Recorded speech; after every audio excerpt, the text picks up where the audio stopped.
So in my presentation, I will be focusing on system services, aka ancillary services, and these typically refer to electrical capabilities that go beyond and above the minimum grid code requirements and support the grid. When they are well designed, they are valuable in managing high levels of non-synchronous generation, and as we will be seeing later, Type 4 wind power plants are technically well equipped to provide quite a few of them. Before I proceed to the main part of my presentation, and in order to keep our PR department happy, who were insisting on this slide, a few words about who we are. Enercon is a wind turbine manufacturer. We have more than 43 gigawatts of installed wind energy converters around the world in more than 40 countries so far. Now, over the past few years, South Africa has seen a significant increase in renewable energy penetration on its system. Renewable power plants have grown rapidly in number and in size, with more than 6.3 gigawatts of awarded contracts since September 2011. In the 5 so far procurement bid windows under the Renewable Energy Independent Power Procurement Program. Wind, representing more than 53% of the contracts awarded and with more than 1 gigawatt of installed capacity until the end of 2015, represents an anchor technology in the renewables fold in South Africa. According to the Integrated Resource Plan published in 2010, this trend is expected to continue in the coming years, hopefully.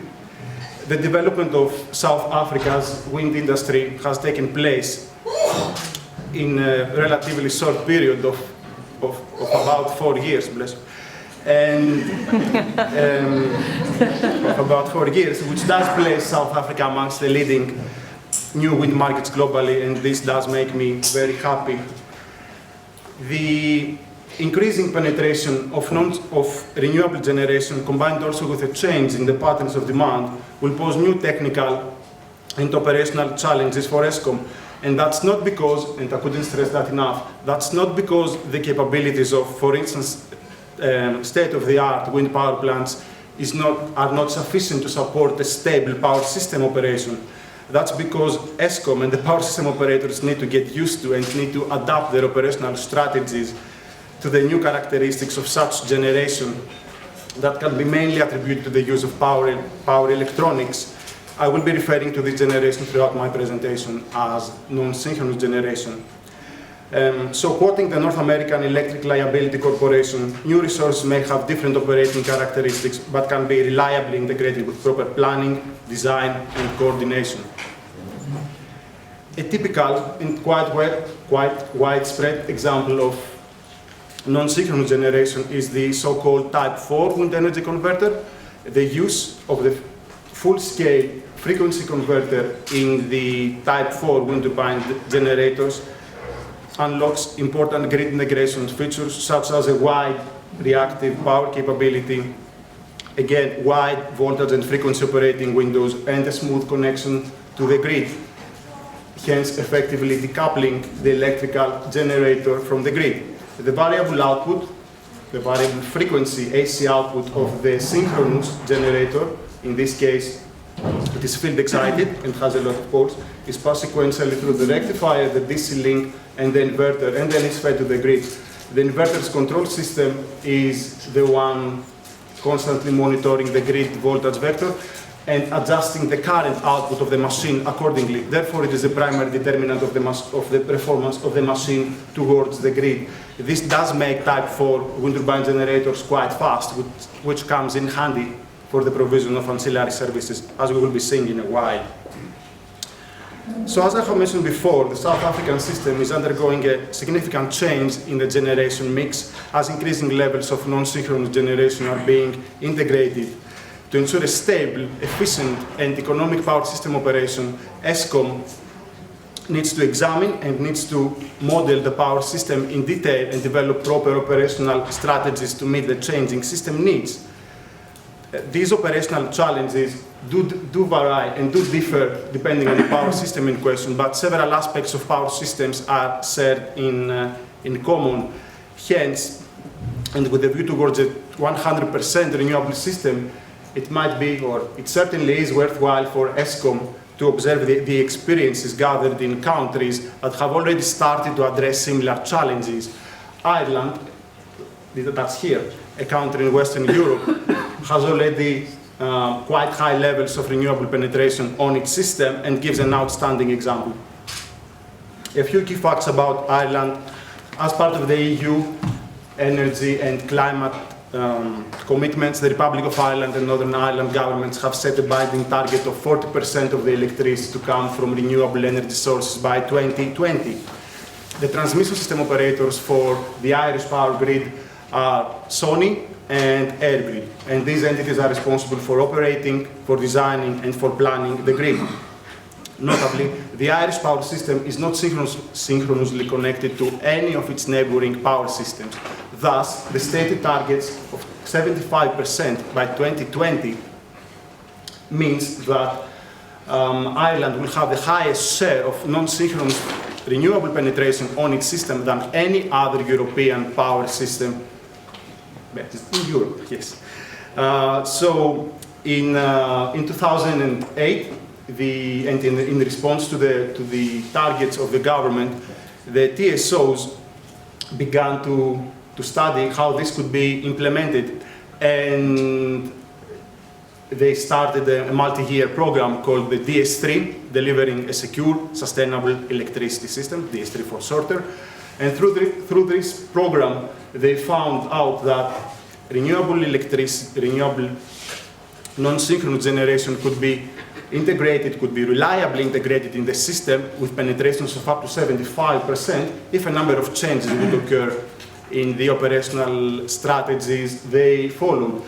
Amongst these changes, a core one was the development of the so-called DS3 system services in order to meet the changing system needs and in order to fully utilize the capabilities of non-synchronous generation. Now, at this point, I find it useful to distinguish between grid code requirements and DS3 system services. The Irish grid code, pretty much in a similar way to the grid connection code for renewable power plants in South Africa, contains areas of minimum capability with respect to the electrical performance and is mandatory, which means it must be met in order for the connection of any generator to the grid to be allowed.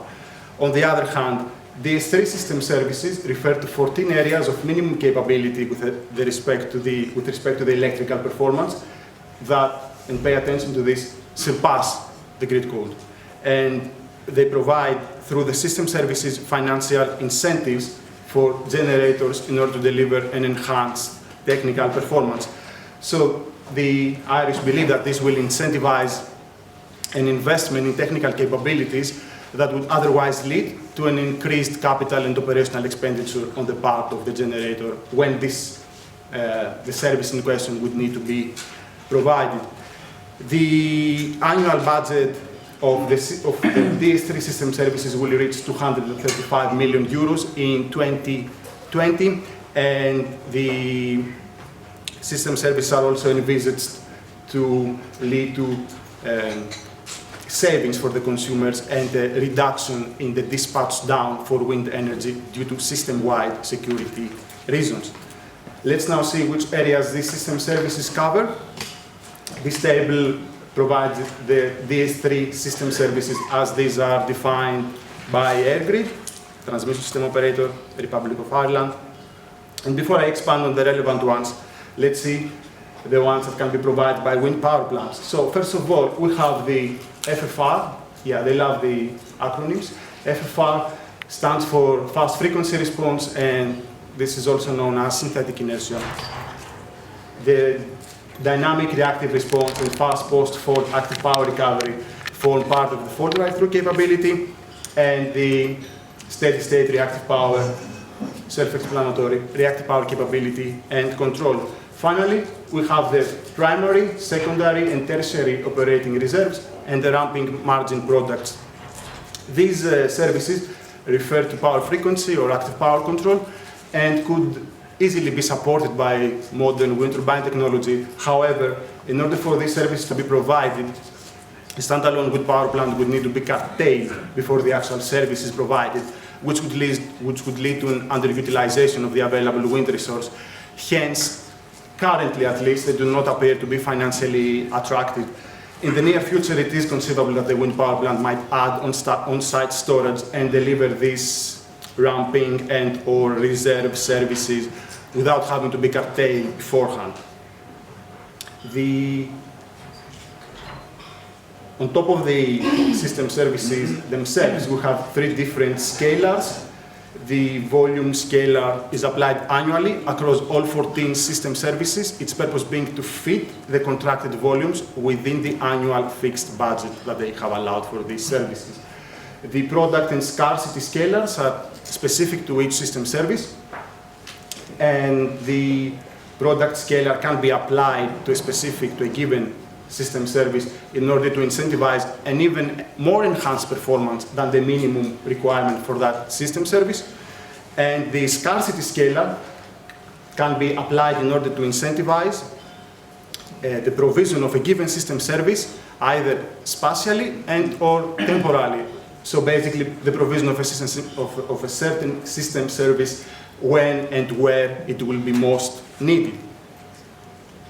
The first system service we're going to touch is fast frequency response. The principle of the fast frequency response, synthetic inertia, is to respond to frequency dips on the power system by the provision of a quickly available short-term active power boost.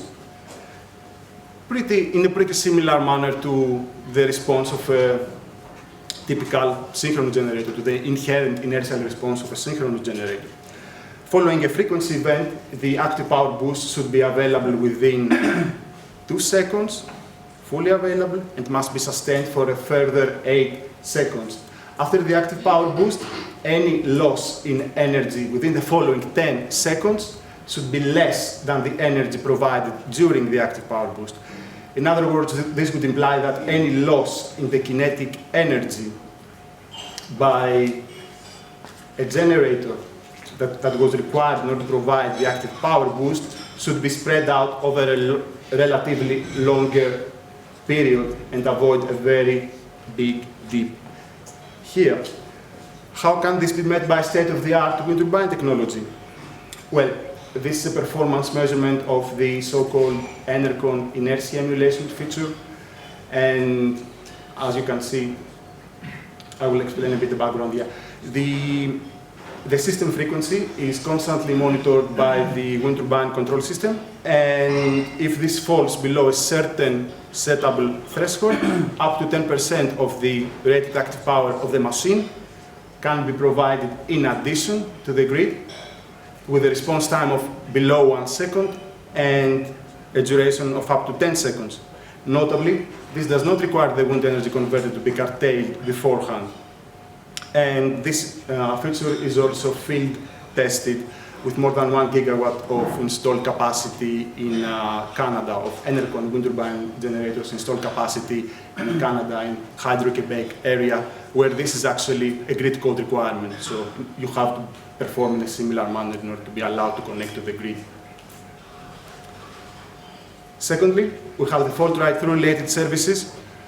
First is the dynamic reactive response, and this relates to a unit's ability to respond to a voltage event and support the system voltage by the injection of an additional reactive current during the fault with a magnitude of at least 0.31 per unit of the rated active power output of the wind turbine generator. This response should be fully available within 40 milliseconds of fault inception and should be sustained, or rather any oscillation should settle within plus minus 10% within 300 milliseconds after the machine has produced the requested reactive current. Fast post-fault active power recovery relates to the speed with which a unit's active power output returns to the pre-fault levels after a fault has been cleared. For the Irish power system, this might come useful in assisting the system frequency, which might suffer during severe voltage dips. For any fault that is cleared within 900 milliseconds, the active power output of the wind turbine generator should return to 90% of its pre-fault levels within at least 250 milliseconds. Fault write-through related requirements are nowadays quite commonly found in grid codes and other related connection conditions around the world. So for more than 5 years, all energy wind turbine generators are fitted with fault write-through capabilities.